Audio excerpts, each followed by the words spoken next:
Hey guys, what's going on? Steve, I'm back again, and I'm back with part 2 of every single Space Marine Legion in a nutshell by Bricky.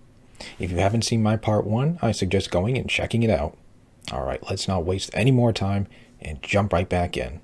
I did rewind just a little bit. Okay, here we go. Catholic-inspired imagery. They have chalices of blood. They rest in coffins and can even use psychic powers to sprout angel wings from their bodies. They are a tragedy through and through, and the only thing that will look more tragic are the mangled bodies of those they come in contact with. Okay, this is where I left off, Iron Hands. We're gonna take your job away. The Iron Hands. Allegiance, loyalist. Primarch, Ferrus Manus, a machinist, an inventor, Bionics, and right? not a great head on his shoulders. Single word, bionics. The Iron Hands are from the home planet of Medusa and their Primarch, Ferrus Manus. Does Ferrus Manus have an iron hand? You fucking know he's got an iron hand. Of course he does. The Iron Hands believe that the flesh is weakness. But despite all of their enhancements, despite all the things that made them demigods, replacing some of the flesh with bionics will allow them to serve the Emperor more. They go hard into vehicles and dreadnoughts. Dreadnoughts being giant walking sarcophagi that have wounded space marines piloting them from the inside. Vehicles, metal I guess upgrades. Artillery can fall These under are the vehicles? things that make up this legion. Their tech marines have servo arms sticking out from all directions. They have a wide array of mechanics and extremely often replace limbs with metal ones, serving all kinds of different functions to deal with their enemies. The Iron Hands are also not particularly nice. They're kind of assholes. I mean, marines are already normally pretty big assholes, but they're a little bit up there because of their flesh, civilians made of flesh, because you see, the flesh is weak. Flesh is corruptible. Bionics, the strength of the machine is pure and cannot so easily be corrupted. So if you want people who have this little techno-fetishistic vibe to them, that love their vehicles and their walking coffins, hit up the Iron Hands. Understand, Commander, I was never here. Legion 11.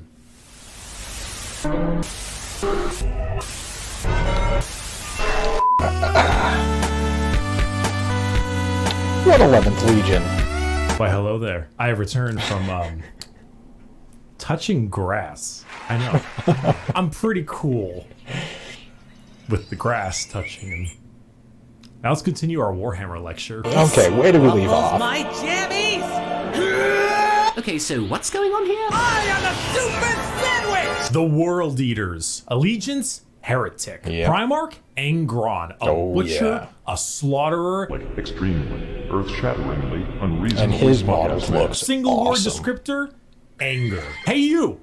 Yeah, you! Are you mad? Do you just fucking hate everything? Do you want to murder everything in sight and get rewarded for doing so? Maybe you should join the World Eaters. Home planet of Nuceria and Primarch Angron, who, if the name didn't suggest, is real fucking angry. Angron was raised a slave, forced to fight in gladiator pits. When he refused, I think his story is pretty tragic. old world tech into his brain, so that if he ever felt any emotion other than anger, it caused him extreme pain. All his sons, wanting to be like their dad, also put a version of these nails in their brain. So now you have an entire legion who literally feel unimaginable pain if they are feeling any emotion other than anger. Slap them with a freight train of armor, 2 goddamn chainsaw axes, and you can see what's gonna happen. It's no wonder they're corrupted by corn. They're honestly a surprisingly sad legion that I actually screwed up in assuming that they were all just angry murderers. I mean, they are.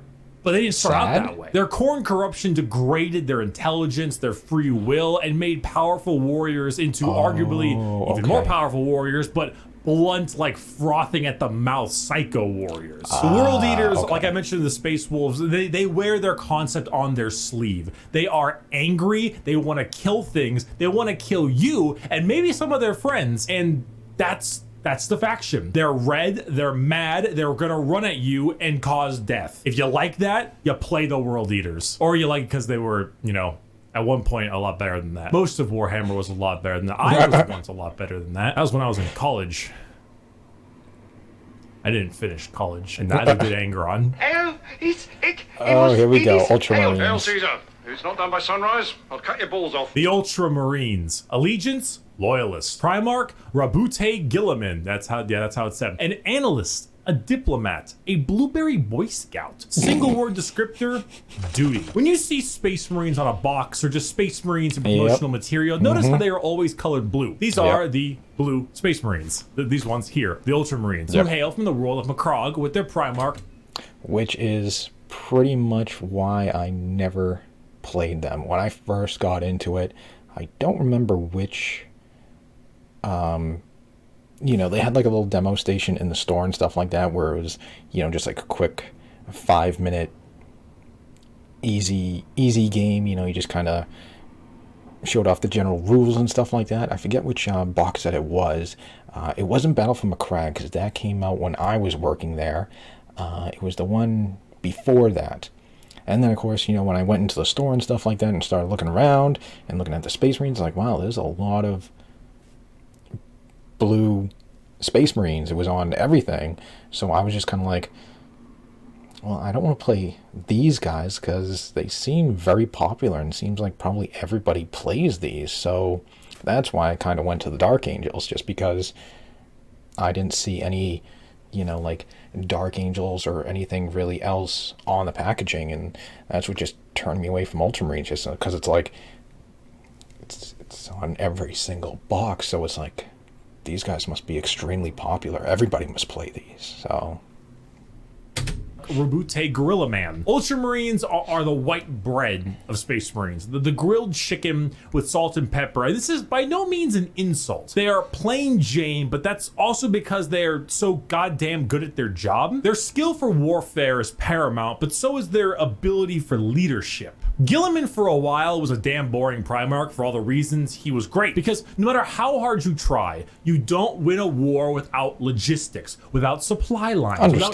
trade routes, without infrastructure and economy. You don't win anything without all that stuff, and Gilliman knows it, which is why he has one of the largest standing empires in the Imperium, named Ultramar, which is why his sons are the most recognizable of all the Space Marines, which is why the only thing that rivals the weight of their victories is the weight of their egos. They are good at everything and bad at nothing. They are great at everything. Other legions can do other things better than them, but they are good at everything. The most interesting thing about the Ultramarines is their characters, as they are all now inflicted with various amounts of ultra depression for many reasons. Gilliman is, at the time of recording, the only playable Primarch currently on the tabletop, and the only one that has returned to the 41st millennium for the Loyalist side. He took one look at what his empires become and immediately wanted to fucking die. Being forced to lead everything he once hated, an Imperium rotten to its core with his sole responsibility to save it, is kind of what makes him interesting. They are a perfectly standard legion with perfectly standard ideals, and great if you want a simple, clean slate.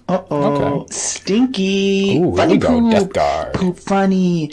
Woo. The Death Guard. Allegiance, Traitor. Primarch, Mortarian. A Reaper, a Poison, an ungodly stench. His model is so cool. Rot. The Death Guard hail from Barbaros, with the Primarch Mortarian. The 14th Legion were known for their incredible resilience to damage. That's a lot of damage! Where the Imperial Fists were defensive thanks to tactics and posturing, the Death Guard were resilient because they could take a punch, or a gut shot, or a cannon to the chest, and just keep on moving. They are slow, yet they are resistant. Which was only confounded as a Death Guard captain, Typhus, codename Dickhead, sold them out to Nurgle, god of rot and decay. Now, the Death Guard are a Nurgle-worshipping infected legion whose ability to feel pain and take damage has all but just gone away. They wade through gunfire, able to kill normal Marines 10 times over and continue unharmed, all while spreading rot and disease in the name of their dark, very stinky master. Where the Death Guard enter, plague spreads. People get sick and they die. They spread debilitating disease to all around them. Why would a legion need to be anything more than very tanky when their enemies are falling over, puking, firing out of both ends, and having their skin peel off just by their presence? Entire worlds infested with a zombie rot, swarms of insects that eat flesh and metal alike, all while the legion advances slowly, painfully, allowing the disease they spread to take its toll before they reap the lives they believe belong to them. Have them weakened before they get there. Look at Mortarian's model, dude. Yeah, that is so cool. Fuck. A gigantic moth with a gigantic sight. That is Come cool. on now. The Death Guard. I know. For my next trick! 1,000 Suns. I'm gonna fucking kill myself. The 1,000 Suns. Allegiance, Heretic. Traitors. Primarch, Magnus the Red. A scholar, a sorcerer, a fucking nerd. Single word descriptor, magic. The 1,000 Suns hail from their homeworld of Prospero, with their Primarch Magnus the Red. The final of our 4 major Chaos God factions, the 1,000 Suns are disciples of Tzeentch, the Changer of Ways. Heavily inspired by their Egyptian theming, the Legion themselves are slaves to the god of trickery and change. Most of them no longer even having a physical form, reduced to just dust, piloting suits of armor at the whim of a sorcerer leader. The 1,000 Suns do not deserve their fate. There's a common joke that Magnus did nothing wrong. This is untrue. He has done much wrong. However, he is very sympathetic, mainly because the Space Wolves and Leman Russ sought to end their rivalry through the annihilation of their legion, escaping only through the assistance of the Changer of Ways, and forever changed because of it. Oh, wow. Meanwhile, magic is their main tool. Take some Lovecraftian style abilities, the eyes everywhere, and potent spells to be cast at their foes, whether these are bolts of psychic lightning, reversing time itself, opening up portals to unreality, or changing the very fabric of the universe. The 1,000 Suns sorcery knows no bounds, and they are very good at it. If you're a fan of like wizards, your classic style spellcaster, really cool, and you want a ton of them, combined with a tragic backstory and a Primarch who, like Mortarion, looks fucking baller, that is a pretty 1,000 cool model Suns too. are for you. You fucking asshole! There's no way. You're a fucking cheater. You're such a sore loser. You're a cheater. My dad works at Nintendo! The Sons of Horus, or the Luna Wolves, or the Black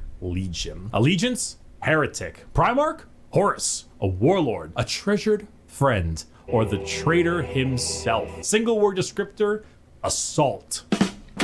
The Sons of Horus are the formal name of Horus's legion, hailing from the world of Chthoniya. The Sons of Horus themselves were assault troops. The strength of their attack was some of the most powerful in the legions. While the White Scars may favor speed for their strikes, the Sons of Horus were known for their overall offensive power. It was even said that if the Sons of Horus met the Imperial Fists, they would be at a stalemate for eternity. However, the Sons of Horus are no longer, because, well... reasons.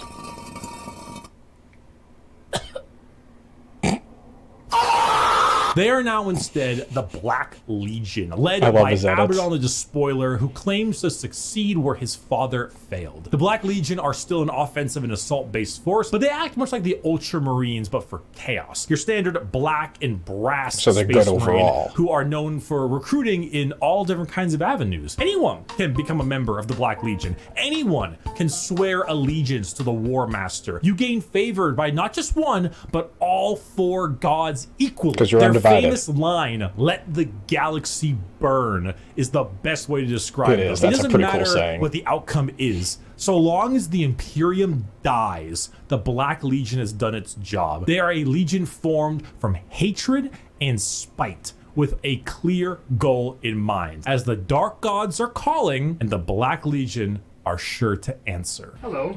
Do you have a moment to talk about our Lord and Savior, Jesus Christ? No. It wasn't fucking optional! The Word Bearers. Allegiance, Heretic. Primarch, Lorgar Aurelian, a preacher, a fanatic, a choir boy. Single word descriptor, zeal. If the Black Legion answer the call of the Dark Gods, what if instead you decide to call the gods first? Well, then the Word Bearers are for you. The 17th Legion, led by Primarch Lorgar on the planet of Colchis. Oh, okay, still there. Originally obsessed with worshipping the Emperor of Mankind as a god, they found that despite his divinity, he was not worthy of worship. Because, you know, he razed their equivalent of Jerusalem to the ground for daring to worship him. Like, could you imagine if God actually showed up and was just like, Jerusalem is stupid, it just destroyed the whole thing? Like, what would that do to your head? Romans did it first. There are gods that want worship and will reward those who do. The Word Bearers are chaos worshippers to a T. All Chaos Gods. They specialize in demonic rituals, the summoning of demons, and the mutual possession of their own troops. They welcome demons to their bodies to fight as one. They exalt the dark gods themselves for aid, and guess what?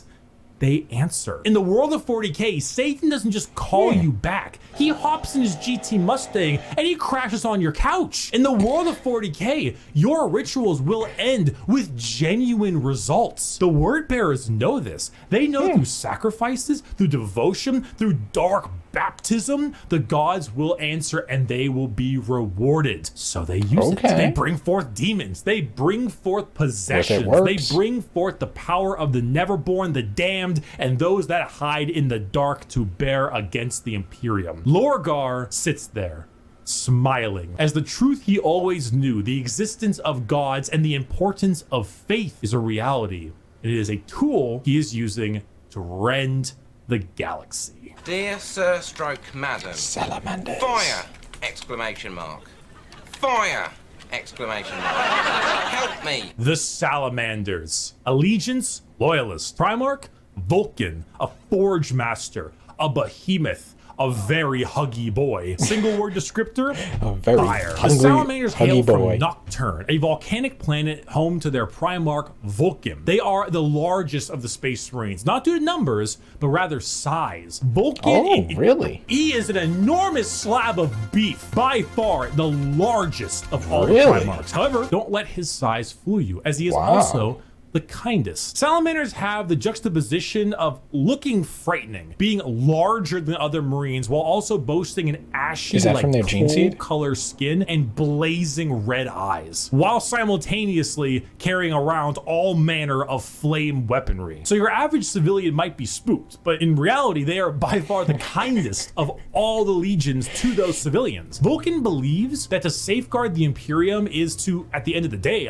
safeguard its people. So unlike other legions who put their lives far and above the average human, the Salamanders spend significantly more time trying to save them, often taking numerous losses by doing so. They are very independent as well. They're forgers and blacksmiths, maintaining their own weapons and crafting versions of it. They also have the very rare privilege of being able to see their families even after becoming a Space Marine. They care, which is the funny part, because the 7.5 foot tall giant with flaming red eyes who just reduced a traitor to bubbling metal says, "You have nothing to fear, young citizen. Take my hand." If you enjoy fire, melting things, and being the nicer of the Marines, Salamanders are for you.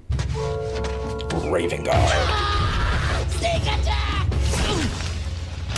Saga, sneak attacks don't work if you yell it out loud. The Raven Guard. Allegiance, Loyalist. Primarch, Corvus Corax. A raven, a shadow. An industrial dance DJ. Single word descriptor, assault troops. Stealth. The Raven Guard are the final Loyalist Legion at 19 and hail from the planet Deliverance with Primarch Corvus Corax. If it hasn't been made clear enough already, the Raven Guard are stealth specialists and proficient in all manners of assassination. Despite this, their signature winged jump pack and double lightning claw look is, well, not very stealthy. They are named after, of course, the Raven and embody the entire concept of it as a herald of death. They are stealthy, patient hunters that have no problem with waiting and waiting and waiting until the moment to strike is at hand. It's not easy being a stealth faction when your stealth involves people in 1 ton of power armor, but they find a way. That, more than anything, should not be used to show how ridiculous 40K is, even though it is, but rather to show how good the Raven Guard are at their jobs. It's not about them sneaking around you without being seen, but it's also about them having lied in wait for so long that it wasn't until they were in striking distance that you even realized they had been there. And also, if you want, edgelord Marines with the long black haircut, pale skin, ravens everywhere, if you want to field assassins and snipers they do look pretty cool, then the Raven Guard are for you. It could be in this very Those room. claws look awesome. It could be you. It could be me. Even whoa! What? It was obvious. The Alpha Legion. Allegiance, Heretic. I like that symbol. Primarch, Alfarius, and Omegon. Saboteurs, destabilizers, they're in your walls. Single word descriptor, interesting. Espionage. Finally, the 20th Legion, the Alpha Legion, led by Alfarius and Omegon, the only Legion to have 2 Primarchs who were split as twins. The Alpha Legion are heretical, we think, and specialize in destabilization of society and armies. Their entire shtick is the Hydra, because when you cut off one head, 2 more take its place. All of the Alpha Legion look exactly like their Primarch.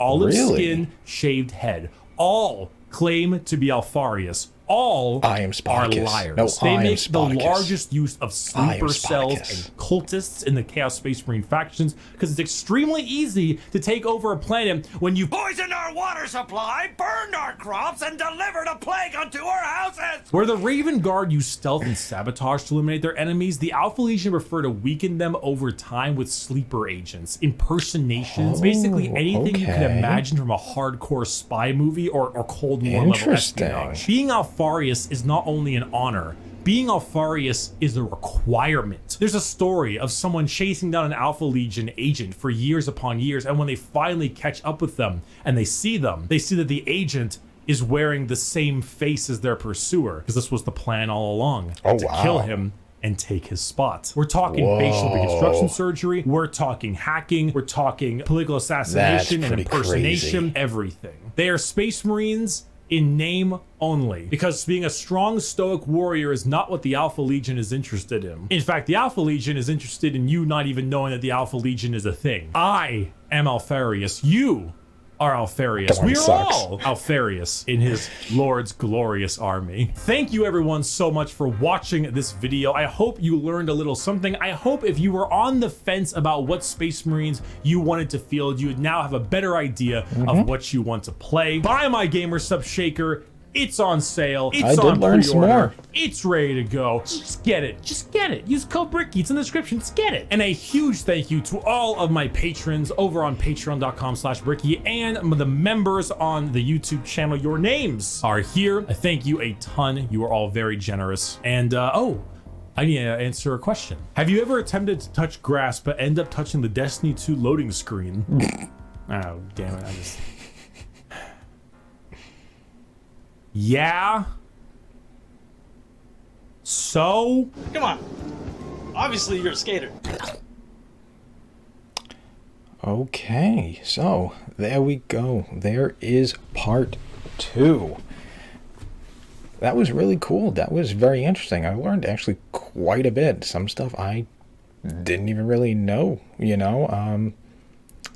Alpha Legion, very interesting. I did not really know anything about Alpha Legion, but after learning about that and how they'll weaken the enemy slowly over time and infiltrate and sabotage and you know, like changing, you know, wanting to take out someone and then like replace that person with them, that was very interesting. That was very cool. You know, I didn't really have any knowledge of that, but that's actually pretty cool. And I mean, they actually look really cool looking. I like their paint scheme. I like the you know, the insignia and stuff like that. The Hydra, that's pretty cool.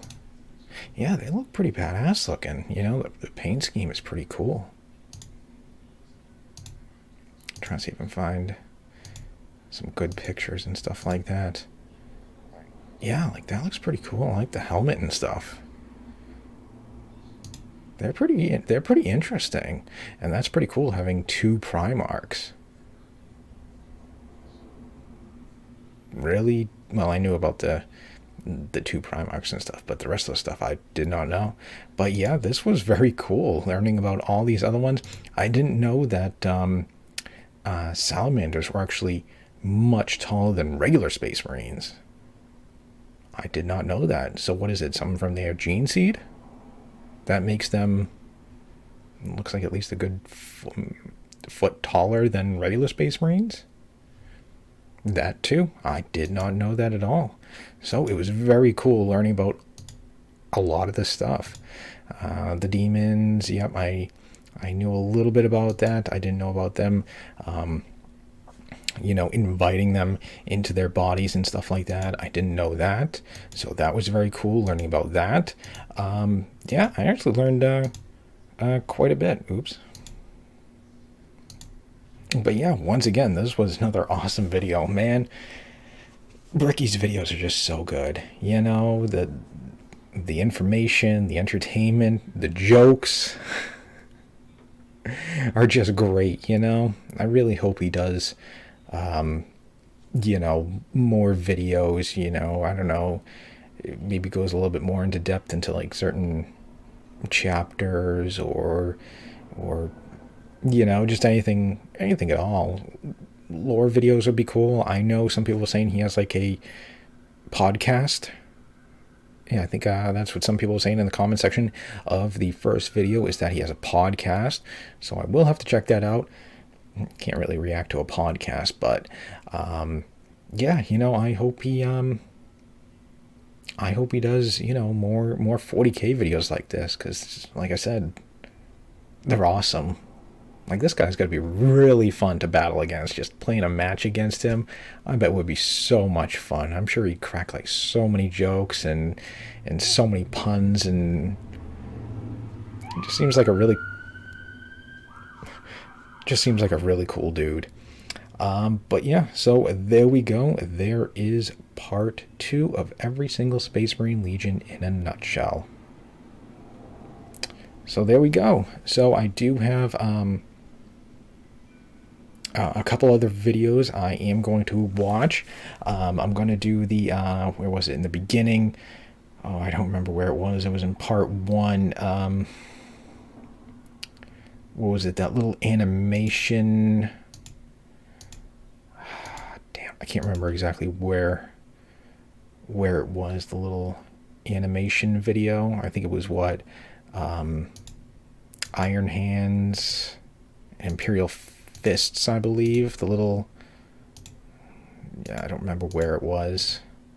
I know it was in part 1 somewhere, but here it is. This, yeah, I'm gonna do a reaction video to this here, because one of you guys gave me the link to it, so I'm definitely gonna check this out, because this here actually looks pretty damn funny.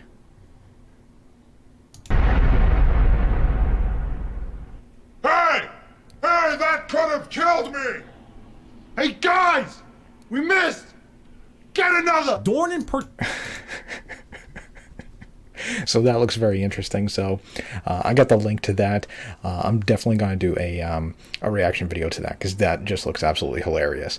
And then of course there's been a couple other suggested videos, topics and stuff like that you guys want me to do. So yeah, I'll do a video on them. I'll try to hopefully make some time, get some time to do all these videos. So yeah. So anyways, I hope you guys enjoyed part 2. If you did, hit that thumbs up button. It'd be awesome. Remember, feel free to subscribe to my channel. Follow me on social media. Links are in the description box below. And of course, leave me all your thoughts and comments. And if there's any other videos, or if Bricky has any other you know, videos and stuff like that I can react to, let me know. So other than that, yeah, just stick around. More videos are on the way, and I will see you guys next time.